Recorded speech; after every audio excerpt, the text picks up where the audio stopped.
नमस्कार, आपका स्वागत है।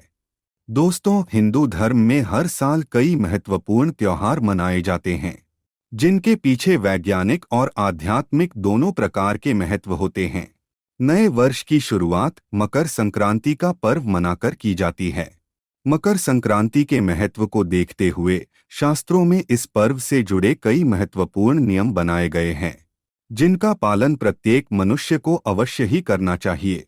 मकर संक्रांति पर हम पूजा पाठ, दान धर्म आदि प्रकार के धार्मिक कार्य तो करते ही हैं, लेकिन शास्त्रों में कुछ ऐसे कार्यों के बारे में भी बताया गया है, जिन्हें मकर संक्रांति के दिन भूल से भी नहीं करना चाहिए। इन कार्यों को करने से जीवन में अशुभ फलों की प्राप्ति होती है। कार्यों में विफलता मिलना, अर्थ का नाश होना, ग्रहों का अशुभ प्रभाव पड़ना आदि प्रकार की परेशानियों का सामना करना पड़ता है। खासकर मकर संक्रांति का पर्व मनाते समय मनुष्य को शास्त्रों के नियमों का पालन जरूर करना चाहिए, क्योंकि यह पर्व धार्मिक दृष्टिकोण से बहुत ही महत्वपूर्ण होता है।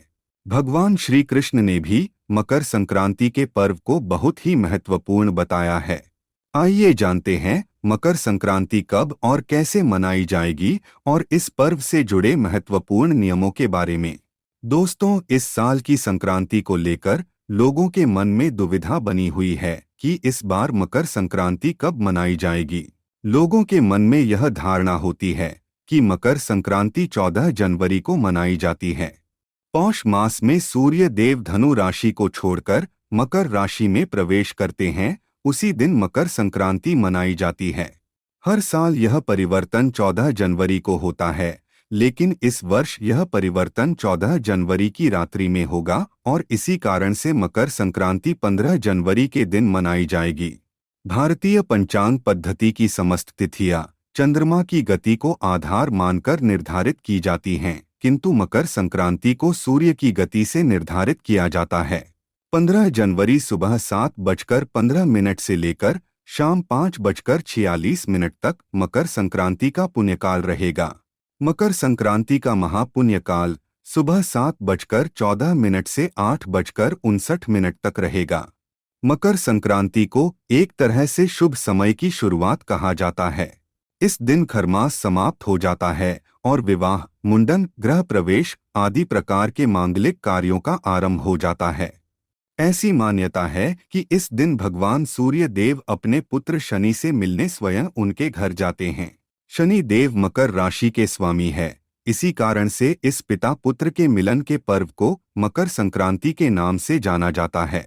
मकर संक्रांति के दिन ही गंगा जी भगीरथ के पीछे पीछे चलकर कपिल मुनि के आश्रम से होती हुई सागर में जाकर मिली थीं। शनि देव ने अपने पिता सूर्य देव के स्वागत में बहुत ही महत्वपूर्ण वस्तुओं का प्रयोग किया था। अगर आप भी मकर संक्रांति के दिन सूर्य देव को ये वस्तुएं चढ़ाते हैं अथवा जल में ये चीजें डालकर सूर्य देव को चढ़ाते हैं, तो सूर्य देव आपसे अत्यंत प्रसन्न हो जाएंगे और आपको सुख संपन्नता का आशीर्वाद प्रदान करेंगे। भगवान श्री कृष्ण कहते हैं, सूर्य देव को इन वस्तुओं के साथ अर्घ्य देने से दुख दरिद्रता समाप्त होती है और जीवन में सुख समृद्धि आती है। मकर संक्रांति के दिन गरीब लोगों को दान अवश्य करना चाहिए। इस दिन जो भी मनुष्य तिल और गुड़ का दान करता है, उसकी दरिद्रता समाप्त हो जाती है। उसे समाज में मान सम्मान और प्रतिष्ठा प्राप्त होती है। मकर संक्रांति के महापुण्य काल में दान करने से सबसे उत्तम फल की प्राप्ति होगी। दान करते समय ध्यान रहे कि दान केवल सुपात्र को करे, दान केवल न्याय से प्राप्त किए हुए धन का ही करना चाहिए, तभी उसका शुभ परिणाम प्राप्त होता है। मकर संक्रांति पर प्रातः काल से ही सुकर्म योग का निर्माण हो रहा है और फिर दोपहर से धृति योग निर्माण होगा। शास्त्रों के अनुसार इन योगों में की गई पूजा पाठ और दान का उत्तम फल प्राप्त होता है। इस दिन जब सूर्य देव मकर राशि में प्रवेश करेंगे, तब इस राशि में शनि पहले ही मौजूद रहेंगे। साथ ही चंद्रमा और गुरु ग्रह भी मकर राशि में होंगे। इन ग्रहों की युति के कारण इस वर्ष की मकर संक्रांति को बहुत ही महत्वपूर्ण माना जा रहा है। दोस्तों, मकर संक्रांति में सूर्य उत्तरायण होते हैं, इसी कारण समस्त सृष्टि में सकारात्मक ऊर्जा का संचार हो जाता है। इसीलिए इस दिन कुछ कार्यों को करना वर्जित माना जाता है अन्यथा जीवन में नकारात्मकता आ सकती है। तो चलिए जान लेते हैं वह कौन से कार्य है। सबसे पहली बात दोस्तों, संक्रांति के दिन छुट्टी होने के कारण लोग आलस करते हैं, सुबह देर तक सोते रहते हैं।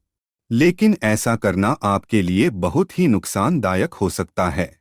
शास्त्रों के अनुसार संक्रांति के दिन सूर्य उत्तरायण होते हैं, इसी कारण से इस दिन देर तक नहीं सोना चाहिए। अन्यथा इसका अशुभ प्रभाव हमारे मन मस्तिष्क पर पड़ सकता है। इस दिन सुबह सूर्योदय से पहले जागना आपके लिए काफी फायदेमंद रहेगा। सूर्यदेव की कृपा आपको प्राप्त होगी। सुबह जागने के पश्चात स्नान आदि करके सूर्य देव को अर्घ्य जरूर देना चाहिए। इस दिन सूर्य देव को अर्घ्य देने से 6 माह सूर्य को अर्घ्य देने के समान फल प्राप्त होता है। इस दिन देर तक सोने से अथवा स्नान न करने से जीवन में दुर्भाग्य आता है। दूसरी बात, मकर संक्रांति के दिन सुबह उठकर सबसे पहले स्नान करना चाहिए। बिना स्नान किए चाय, नाश्ता अथवा किसी भी प्रकार का भोजन नहीं करना चाहिए। ऐसा करने से इस दिन मिलने वाले शुभ फल नष्ट हो जाते हैं। संक्रांति के दिन सुबह स्नान करने के बाद सूर्य देव के दर्शन करके सबसे पहले तिल और गुड़ से अपना मुंह मीठा करे, जिससे आपका जीवन भी मिठास से भर जाएगा। तीसरी बात, मकर संक्रांति के दिन तिल, गुड़ और तेल का दान करना बहुत शुभ होता है। लेकिन इस दिन अपने बालों में तेल नहीं लगाना चाहिए। इस दिन बालों में तेल लगाने से शनि देव क्रोधित हो जाते हैं। इस दिन तेल को अपने शरीर पर भी ना लगाएं। रसोई घर में ज्यादा मसालेदार भोजन नहीं बनाना चाहिए और लहसुन, प्याज, अदरक तथा मांस आदि प्रकार की तामसिक चीजों का सेवन भी नहीं करना चाहिए। इस दिन केवल सात्विक भोजन का आहार ग्रहण करें। चौथी बात है, ब्रह्मचर्य का पालन करना आवश्यक है। शास्त्रों के अनुसार मकर संक्रांति का दिन अत्यंत पवित्र होता है। इस दिन शारीरिक संबंध नहीं बनाना चाहिए। स्त्री और पुरुष दोनों को ही ब्रह्मचर्य का पालन करके सूर्य देव की आराधना करनी चाहिए। पांचवी बात है, द्वार पर आए याचक का सम्मान करे। शास्त्रों के अनुसार संक्रांति के दिन द्वार पर आए हुए किसी भी याचक का अपमान नहीं करना चाहिए। उसे खाली हाथ कभी नहीं भेजना चाहिए। इससे शनि देव अत्यंत क्रोधित हो जाते हैं। इसीलिए इस दिन द्वार पर चाहे मनुष्य आए अथवा पशु पक्षी, सभी को संतुष्ट अवश्य करे। सूर्य देव आपकी दानवीरता से अत्यंत प्रसन्न होकर लंबी उम्र का वरदान प्रदान करेंगे। इस दिन किए गए पुण्य कर्म का फल भी कई गुना अधिक प्राप्त होता है। छठी बात है, इन चीजों का दान नहीं करना चाहिए। शास्त्रों के अनुसार संक्रांति के दिन कांच की चीजें, झाड़ू, टूटे हुए बर्तन, पुराने वस्त्र आदि का दान कदापि नहीं करना चाहिए। कांच के दान से राहु का अशुभ प्रभाव पड़ता है। झाड़ू का दान करने से घर से लक्ष्मी चली जाती है। फटे पुराने वस्त्र दान करने से जीवन में दुर्भाग्य आता है। इसीलिए इस दिन दान करते समय इन बातों का विशेष ध्यान रखें। जिन लोगों पर शनि महाराज की साढ़े साती हो या शनि सदैव उन पर भारी रहता हो, तो वे लोग इस दिन काले तिल अवश्य दान करें। लेकिन इस दिन काले रंग के वस्त्र पहनने नहीं चाहिए। मकर संक्रांति के दिन अगर आप तांबा दान करते हैं तो यह शुभ रहेगा। इस दिन किसी बहते हुए जल में तांबे का एक सिक्का प्रवाहित कर देने से सूर्य देव की कृपा प्राप्त होती है और रोग बीमारियों से छुटकारा मिलता है। संक्रांति के दिन बुजुर्गों का भूल से भी अपमान नहीं करना चाहिए।